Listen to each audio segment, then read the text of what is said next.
કાલુમરા road પર મધરાત્રે high voltage drama સર્જાયો હતો, જેમાં 35 ફૂટ ઊંચા સીસીટીવી પોલ પર ચડેલા યુવકે કેમેરો તોડવાનો પ્રયાસ કરતા લોકોમાં દહેશત ફેલાઈ ગઈ હતી. યુવકે પોલ પર ચડી બેઠો હતો અને બીડી ફૂંકતો જોવા મળ્યો હતો અને ઘટના સ્થળે લોકોએ ટોળાટોળો ઉમટી પડ્યો હતો. ઘટનાને કારણે આશરે 1 કિલોમીટર લાંબો ટ્રાફિક જામ સર્જાતા પોલીસ અને ફાયર વિભાગ જે છે તે દોડતું થયું હતું.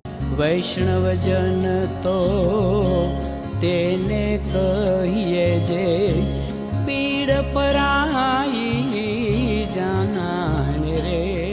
નમસ્કાર દર્શક મિત્રો, આપ જોઈ રહ્યા છો નવજીવન ન્યૂઝ. હું છું સાર્થક પટેલ ને વાત કરીએ સુરતના પાલઉમરા બ્રિજ પહેલા સત કેવલ ચોક વિસ્તારમાં ગત રાત્રે ફિલ્મી સીન જેવો હાઈ વોલ્ટેજ ડ્રામા જે છે તે જોવા મળ્યો હતો અને એક અસ્થિર મગજનો યુવક અચાનક રસ્તા વચ્ચે આવેલા હાઈટેક સીસીટીવી પોલ પર ચડી ગયો હતો અને આશરે 35 ફૂટ ઊંચા પોલ પર ચડેલા યુવકે જોઈ લોકોમાં શ્વાસ અટકી ગયો હતો.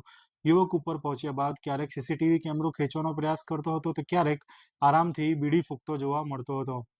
નીચે લોકોના ટોળા જમા થઈ ગયા હતા અને અનેક લોકો જે છે તે જીવ બચાવવાના બદલે મોબાઈલમાં વિડીયો ઉતારવામાં વ્યસ્ત જોવા મળ્યા હતા.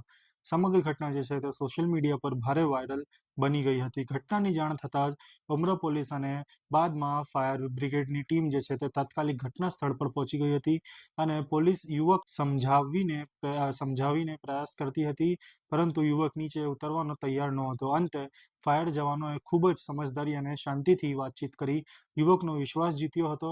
1.5 કલાક સુધી ચાલેલી આ હાઈ વોલ્ટેજ ડ્રામા અંત ત્યારે આવ્યો જ્યારે ફાયર ટીમે યુવકને સહી સલામત નીચે ઉતાર્યો હતો. ઘટનાને કારણે પાલઉમરા રોડ પર આશરે 1 કિલોમીટર સુધી ટ્રાફિક જામ સર્જાયો હતો, જેના બાદમાં પોલીસે હળવો કરાવ્યો હતો. આવા જ મહત્વના સમાચાર માટે જોતા રહો નવજીવન ન્યૂઝ. સુરતથી સાર્થક પટેલની રિપોર્ટ.